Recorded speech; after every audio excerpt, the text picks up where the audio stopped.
of You Can Sit With Us. Today we have Cyndi, and also Hi, known guys. as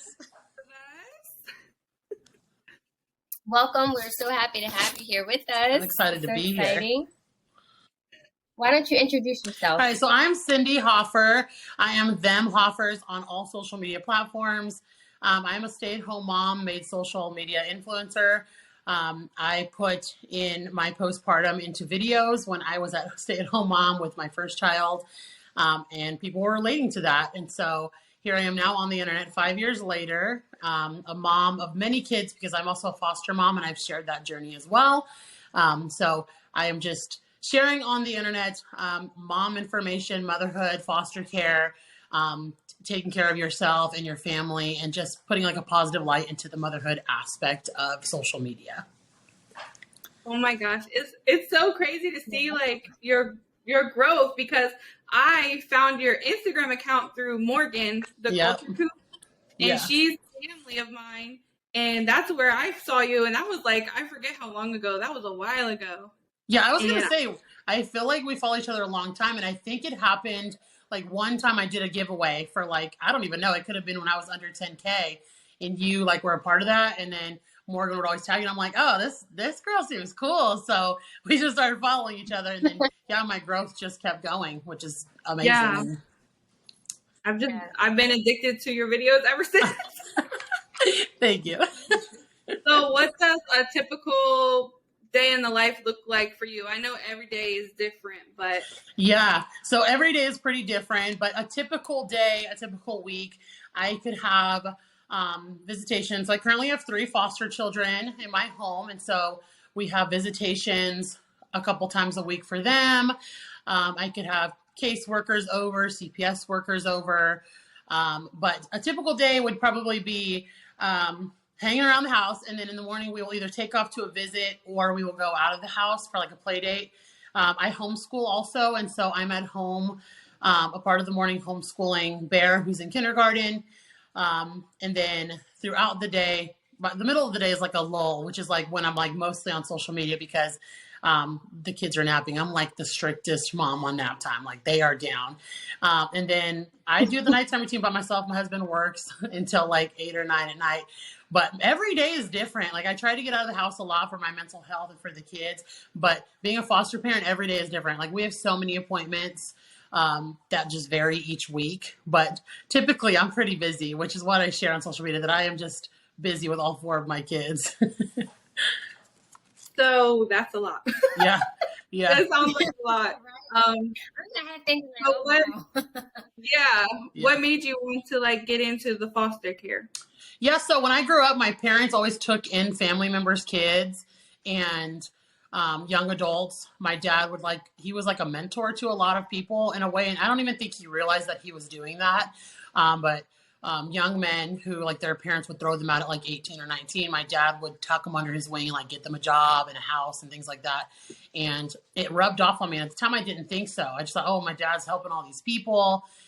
Family members' kids lived with us all of the time, all the way up till I was in college. We had somebody living with us, and it just rubbed off on me. And so when I went to college, I got a degree in education, and I started working at actually a daycare first, and there were foster babies in there all of the time, and it just broke my heart. And I would like tell everyone, oh, I'm going to adopt because I see all these babies and they're broken, or I see their foster moms. And so it just weighed on my heart. And then I met Chris, and I had told him while I was working the daycare, like, these little babies, like they need a family.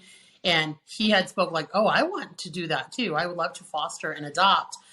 He knew foster families through a church he was in. And so our visions just aligned. And so we just knew that that was going to be a part of our journey, becoming a foster parent. We didn't know when or how it would work out. But the main reason is that we wanted to care for kids that were in need, and to help families who needed help at that moment. Like we hope that this is their lowest point in their life, and hopefully they can go back. And why not be a good family for kiddos who are in the system, because there's not a lot of them. So yeah, that's why. That's so hard. Yeah. Can you give us like a little sorry. What? Go. I was gonna ask, can you like just give us a little backstory of like you and Chris's story, because I just think it's so cute. Yeah. So me and Chris actually met at work. So he actually hired me to be his employee, and at the time it was like nothing. Like he was my manager. This whatever weird. And then we started becoming friends with like each other's groups of friends. And he had a really close best friend, and I had a friend from work, and we're like, oh, we're going to set them up. And so they would like be flirting in a room, and then me and Chris were like by ourselves. And so we would just get to know each other and be hanging out one-on-one, and we just gradually just like fell in love with each other. Like we were pure friends. We'd like hang out, go to baseball games. We liked the same things. And then it just turned into like being in love with each other. And we've been like inseparable ever since then. And then we actually got caught at work for dating. Someone like told on us. But they loved us so much, and like the dynamic, that they didn't even like fire us. They just like moved us around. And so I was able to still work with him for like a little while. But yeah, we've been like inseparable since then. It was just like a natural connection for us. Yeah. That's so cute. How long do you see yourself continuing foster care for? Like how long? We don't really have a timeline. So right now we plan to foster for a long time. We have had 10 kids come through our home. We're actually getting ready for one to leave really soon, like in the next week. I just announced on Instagram that, but one's going to be leaving us in the next couple of weeks. And then we plan to continue. We would love to grow our family. Right now we have one bio child. It just depends. Like if I can get pregnant again, I would love to have a few more kids. We would love to adopt if that's on our journey.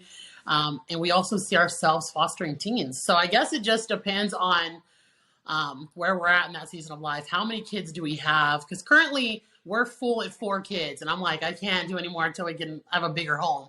I could handle more, just my house cannot. And so I would love to have at least 5 or 6 kids. I know I want a big family. But because I have PCOS and I'm infertile, there's no knowing if I'm going to get pregnant again. So we're going to continue fostering until, I either have too many babies or something else happens along the way. But right now there's no plan to stop. So speaking of I forget what you call her. Is it Little Miss? Yeah. Okay, I was like, I remember, but I don't want to get it wrong. Okay, so Speaking of her, she's been with you said 10 months, right? So she's been with us actually 11 and a half months, and she'll be leaving us right around her year mark. So she has been with us a long time. So how do you deal with those emotions? Because I know you've had like quite a few leave you, and I feel like that's really hard. Yeah, so all of the kids who have come into our care have reunified with their bio parents or bio family. And that is a crazy amount of number. We've not been close to adoption one time. And so with Little Miss leaving, a lot of people held on to me possibly adopting her because we've had her so long. When you get to that year mark, that's kind of when adoption happens. But we knew that we weren't going to adopt. But it's not something I talk about openly because our plan is not to adopt altogether. We would just want to foster. If it happens, it does. The emotions are hard. So that's a big thing I shared on social media. And I think a lot of people were surprised by that. And a lot of people weren't sharing that part of foster care. And I had shared myself like crying, going through it because we attach to these children so much because they need that. They need that secure attachment. They need to form bonds with us. And so I am loving this child 100%. And when they leave, it is very hard. I do mourn them leaving, but it's more bittersweet. Like I'm so proud of their family because it's hard to get your kids back once you get them taken from CPS. And so I do mourn them, but I also know the whole time that they will be going home. And the tragedy of all of this is that when they do leave, I'm going to get a call within the next couple of days that another child needs me. And so although my heart is crushed, I know that another kid who is broken will be coming into my home, and hopefully I'll be able to help them out as well. But ways that I just like kind of cope with it is self-care. Definitely. I'm always out like getting pedicures or shopping. My husband, he's like, I rant to him and cry to him. I will like cry in the shower and he just listens to me. Other foster moms really help a lot, like sharing their stories. But it is very hard. It's something I'm going to hold on to for the rest of my life. Having 10 kids leave me that I loved is heartbreaking. And watching my son have them leave is very heartbreaking because he gets connected to them like siblings. And then they leave. And at first it was really hard, but now he's kind of understanding because we're very open with the bio family. And we're like, yeah, that's their mom. They're going to go home with him. So he understands that, but it's hard nonetheless. It's just something that we'll take day by day. We kind of take a break in between kids, but I get a call for a baby and I just can't say no. And so it's hard. It's bittersweet. I'm still learning to cope with it, I think. I really appreciate and like how you emphasize on like reunification. Because honestly, I've seen and I know personally foster parents and they don't emphasize that. But what's different with you is that you always emphasize that. And that just shows your empathy towards the parents as well. Yeah. So when I first started fostering, you always hear like people are afraid of the family. Like they did these bad things and we hear what they did. And it is heartbreaking to hear what my kids have been through. What their kids have been through is absolutely heartbreaking. And at first you are terrified of the family. Like they might want to hurt you because you're taking care of their kids. They might want to come take their kids from you. But once I broke down the door with my first foster child ever bio mom and was able to kind of mentor her and be a good role model as a mom to her, it opened up that door of like, these parents aren't just like here to be cruel. Now, some of them are, right? You hear those horror stories, but a lot of them are just getting them taken away because they're at their lowest point and they needed that help. They needed that help to get out of that situation. And I think a lot of people in the media portray it as like, oh, these parents are horrible and they lost their kids. And there are a ton of reasons they can lose their kids. But I think when you see them as a human being at their lowest point, not getting funding that they need, not having a support system, of course they're set up to fail. And so I think that me opening my heart up to them and showing what a good mom is has really, really helped me. And so, and me seeing them and meeting them, like I would never want my child to be away from me forever. Never. Like it would kill my heart to even think. Like you guys have babies, like your baby getting taken from you. I can't imagine. So I try to put that in my shoes. Like, okay, well, I would want to work for my baby. And if they're putting in the effort, I'm going to respect that. And then babies need to go home. And so that's why we're all for reunification. How do you feel about the foster parents who go into that adoption process while knowing that the mom is really trying her best to get herself together and the baby would be safe back at home, but they're still trying to because they've grown an attachment? Yeah.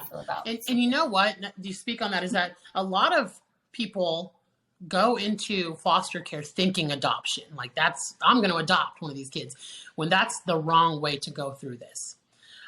If you want to adopt, you should go straight through adoption. That's a whole nother topic, but foster care is reunification. Foster care is helping the family members and those people.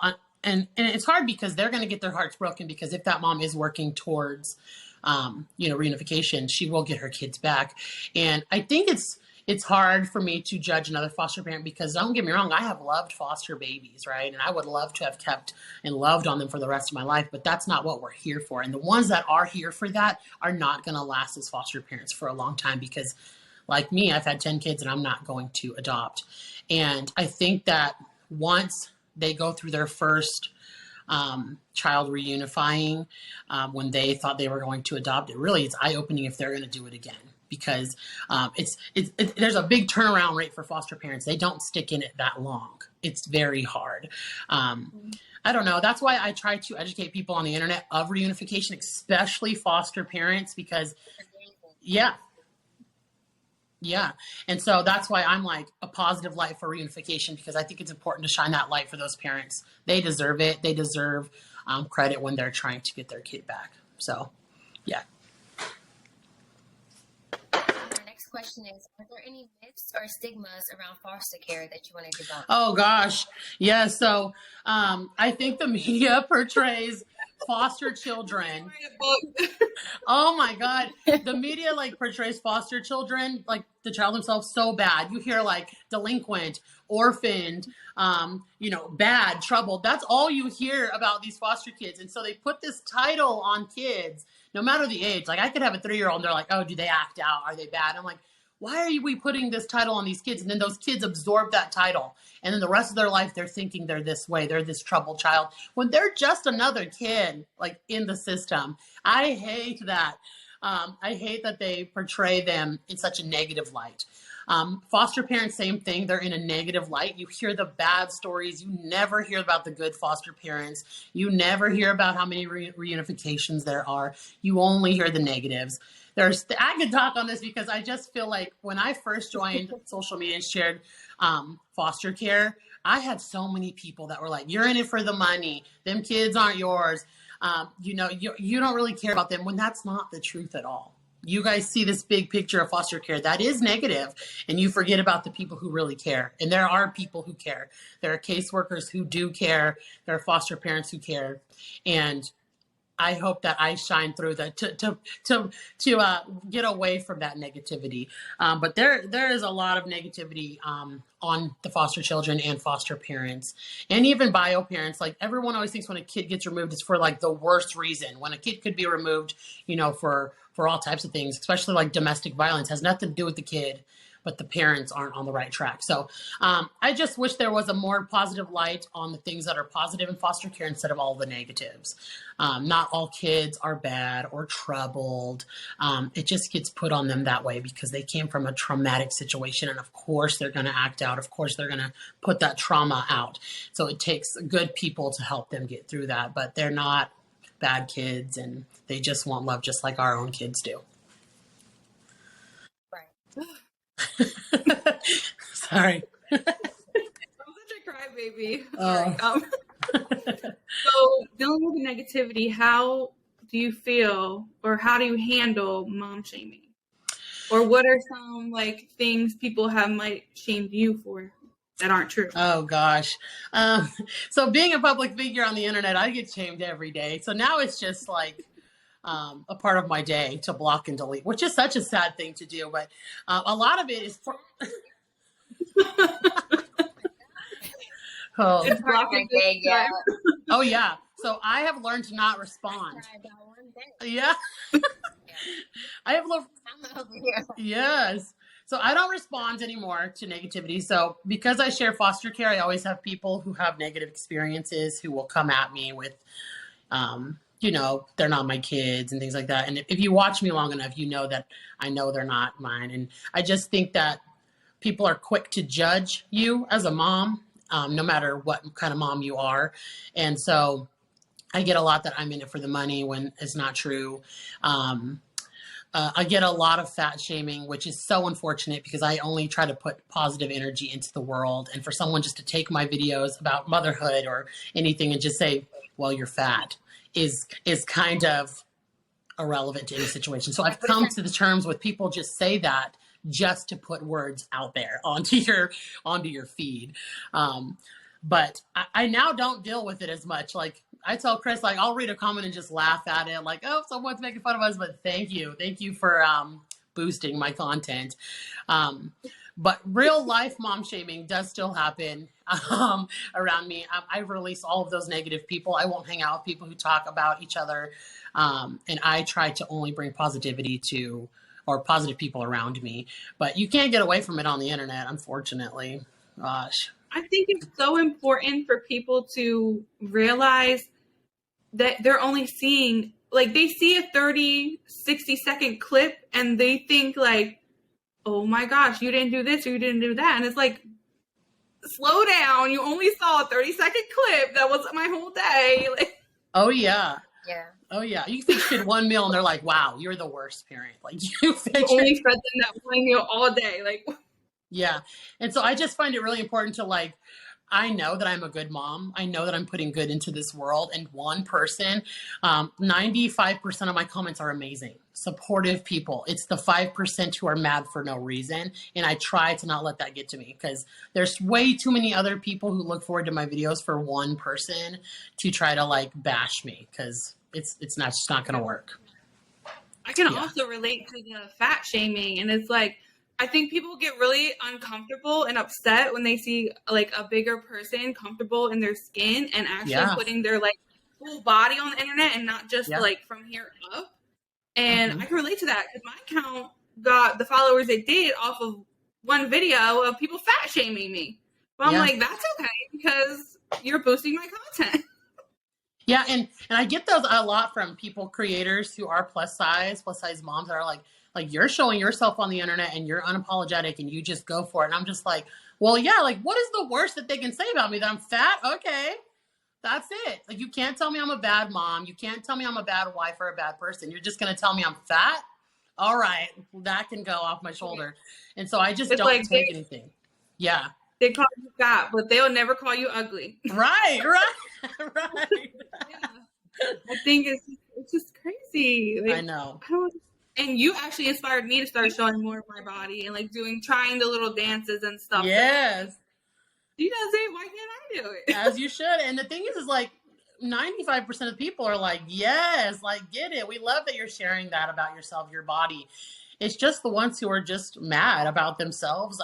It has to be, right? Because I don't go around shaming people for the way that they look. And so it's just, it rolls off my shoulder now. It used to affect me more, but I've been on the internet too long. Like, I know I'm fat, girl. I'm going to embrace it. It's okay.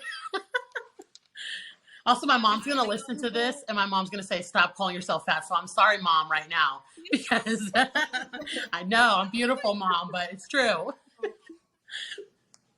So I know you were always no, go ahead. I'm sorry, I cut you off. No, I was going to say that I feel like people on the internet, no matter what it is, they complain about it. You know what I mean? Yeah. Like, you're too fat. You're too skinny. Yeah. Your hair's too short. You have on too much makeup. You don't have on enough makeup. Why don't you shave your eyebrows? Then you shave your eyebrows. You don't need that. You're beautiful already. Yeah. Like, they don't know. It's always something. You know what I'm saying? Yes. Like, it's just always something. Always negativity. Always. You know, someone's always coming there. Yeah. Yeah.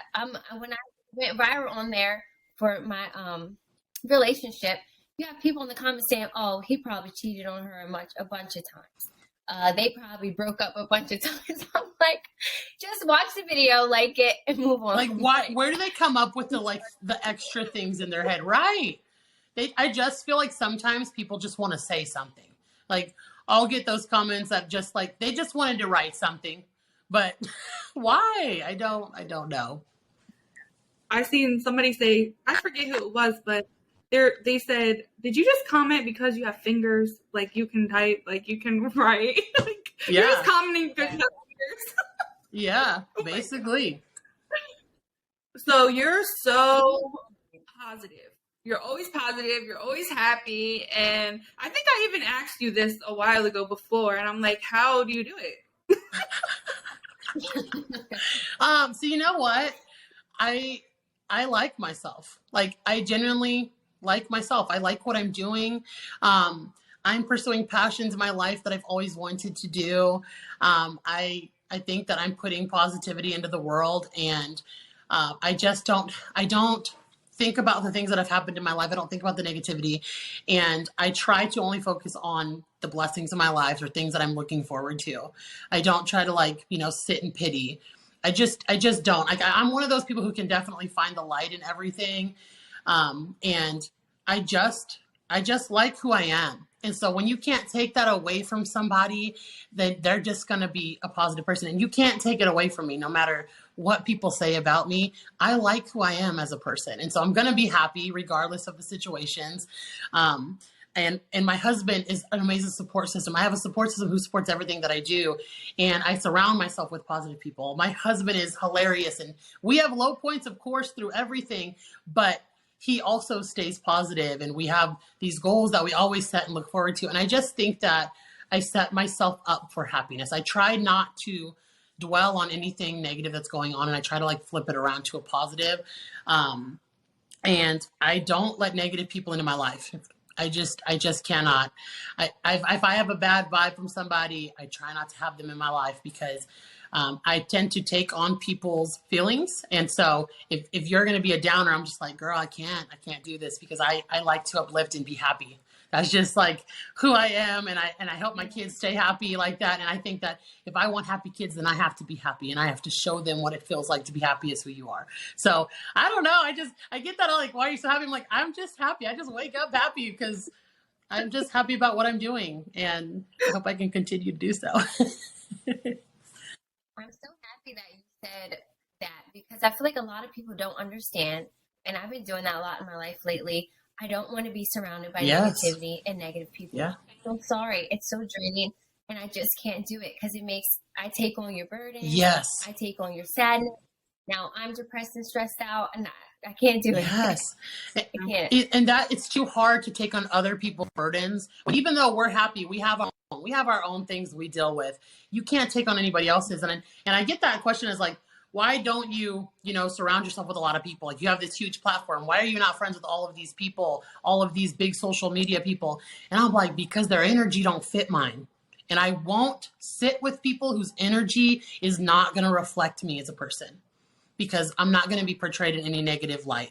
And so I do my own thing. I keep it positive. And if people want to join me, then we can do it together. I love that. Then you keep yourself separate. Like, you don't feel like you need to be a part of something that's not you. No. And don't get me wrong. I love being included, right? Like, I love to be included. I love to be invited. I want to be invited.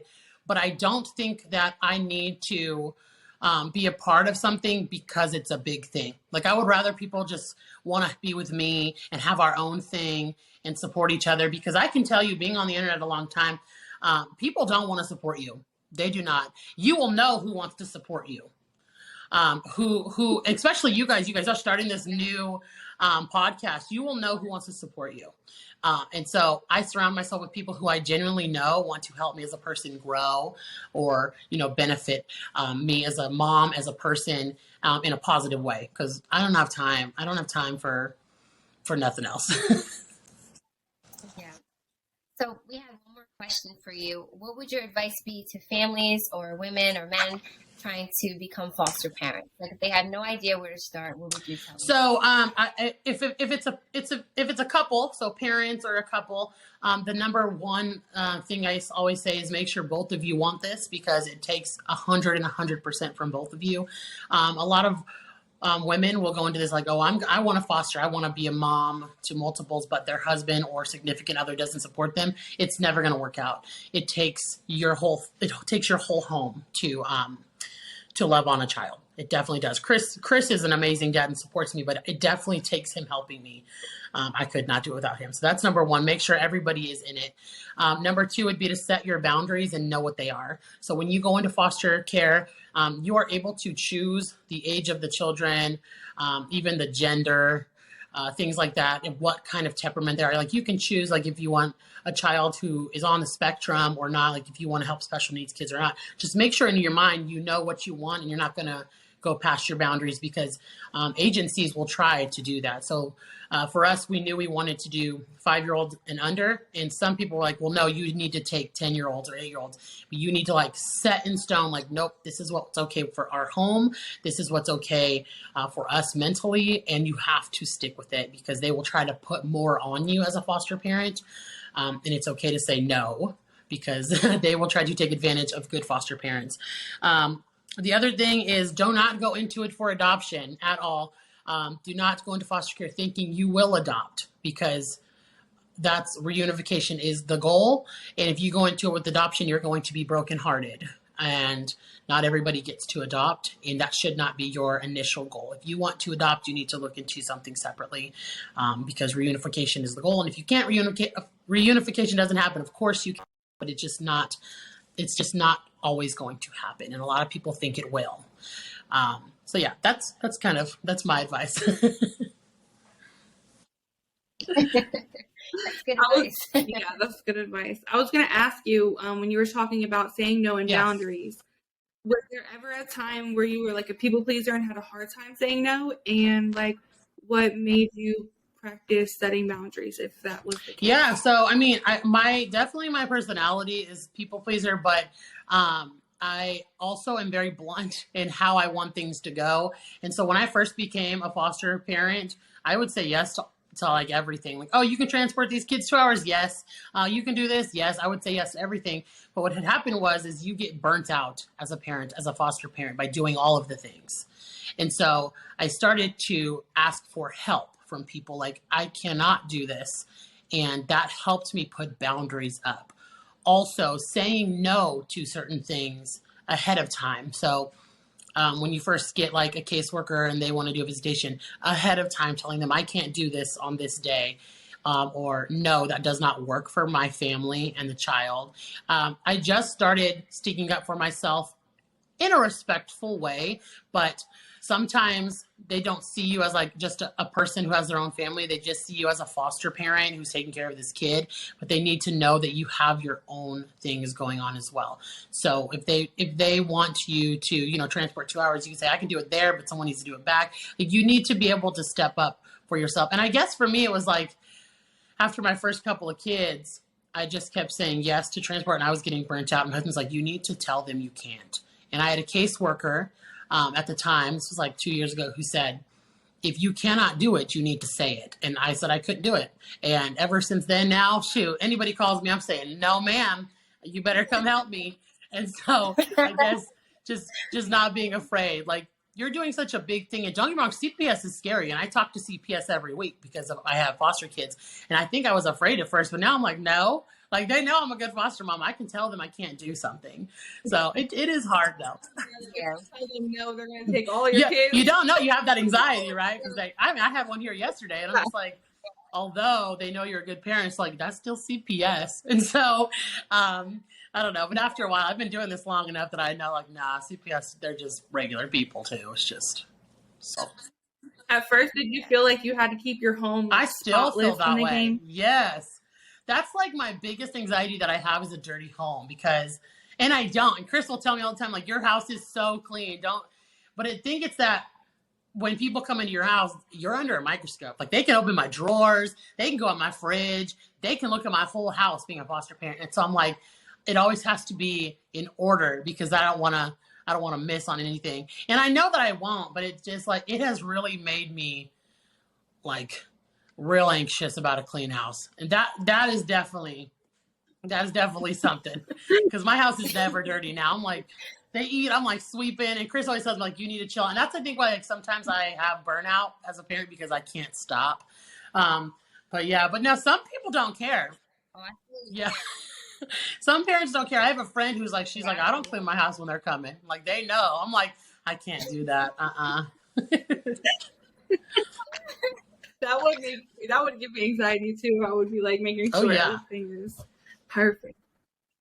I panic with regular guests. I can just imagine. It's definitely helped me keep my house cleaner though, because I'm like, oh yeah, I got a worker coming over. Like, this needs to be a certain way. So I mean, anybody can come over any day. My house is going to be clean. But it's definitely made me more. Do they really look at that? You know what? They don't. Details? So when they come in, like, once you get to know a CPS worker, so like I've had little missus for a year, and I love her. Like, she is amazing. But no, she'll come in and she already knows. So the first couple of visits, they'll check and make sure like the kid's room is safe and they have clothes and diapers and all of these things. But then after a while, they know who you are, and so they do not care as much. Like, they still can ask you to see things, but they're not searching through your stuff. No, they know you're a good parent. It's more so that, like, your floors need to be clean. Like, you cannot have a dirty, so like you have typical messy playroom is a mess. Mine's always a mess, but you can't have a filthy home, like dirty floors or stinky stuff. But no, they're not as bad as it is as I make it seem, because I don't know. It's nerve-wracking to have someone come in your house and be like, that don't look right. But no, they're really chill. After you get to know them, they're good. I was really interested when you showed how you keep your medicine. So a lot of people don't know that we have to lock it up, and we have to have ours double locked. So ours is in a huge work box, like a construction box, and it has to be locked with a key, and then it has to be in a closet that's also locked with a key. And so double locked for the kids' sake. And actually, it's kind of smart to have it in one box. So now, like, anytime we leave, we can just take our medicine box with us. But yeah, everything has to be double locked. And then we have to have a lock box in our refrigerator for like cold medicines. And it is a lot. Our knives have to be locked up. Our chemicals have to be locked up. But after a while, it's second nature. But yeah, there's a lot.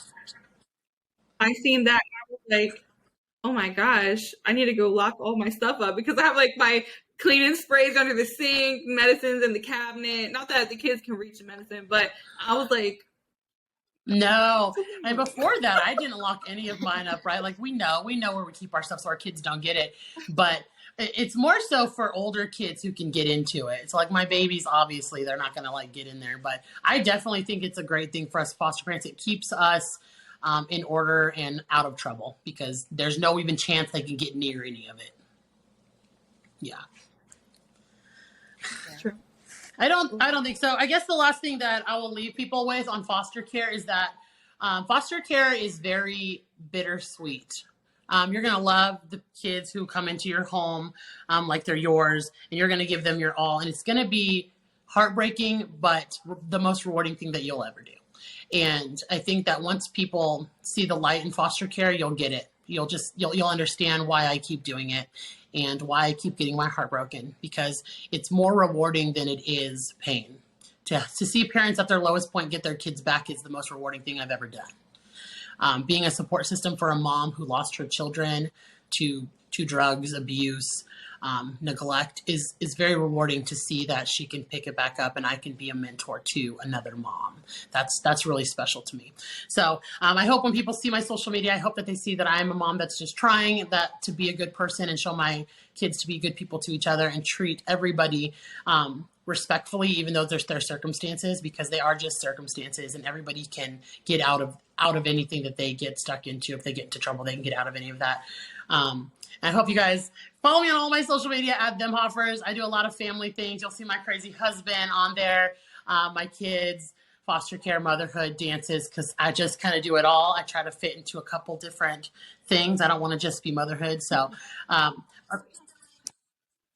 you've been doing YouTube videos every day, right? Trickled over to YouTube. We've been doing YouTube videos now for like 45 days straight. Which is crazy. That's a lot of work. Yeah. So big things like coming up. YouTube, we're trying to take over YouTube. It's been a struggle, but I'm almost at 1 million on TikTok. So if you're listening and you're not following me, please head over to my TikTok. I'm almost there. I'm like 30,000 away. You can find me everywhere: Instagram, Amazon Live, TikTok, pretty much everywhere at ThemHoffers. I thank you guys for letting me be here with you. Thank you for coming on with us. If you guys want to see somebody who's real, shows you real life, inspiring, positive, then Cyndi is your girl. Thanks, guys. My husband said to me, I'm sorry. My husband said to me yesterday, because I was helping him bring in the groceries. He's so rude. He's like, I don't know who you've been watching on TikTok, but I want to personally thank them for your motivation recently. And I was like, I haven't been watching anybody new, but it just shows like what you watch and who you put yourself around. Like, because, people not copy or mock, but it does something when you're negative stuff or positive stuff. If I see somebody, they're working out, I don't like working out, but I keep watching people working out. I'm like, let me get up and But no, I'm so glad we got to talk. I told Chris I was coming on this. He's like, you didn't even tell me that you're going to be on a podcast. And I'm like, well, because sometimes I do forget. And I'm like, I'm going to be on a podcast. And then he's like, well, that's really fun, but why can't I be on the podcast with you? He's like, we're ThemHoffers. I was like, well, maybe next time. Sorry, Chris. Oh God, he's a hoot though. He would be so funny. But this was really cool to be a part of, and I can't wait to hear it. And I hope you guys grow. And it was fun to be one of your guys' first, one of your first special guests. I know, it's so amazing. Thank you for coming. Thank you guys for listening. Like Cyndi said, you can find her at all social medias at them. We're everywhere.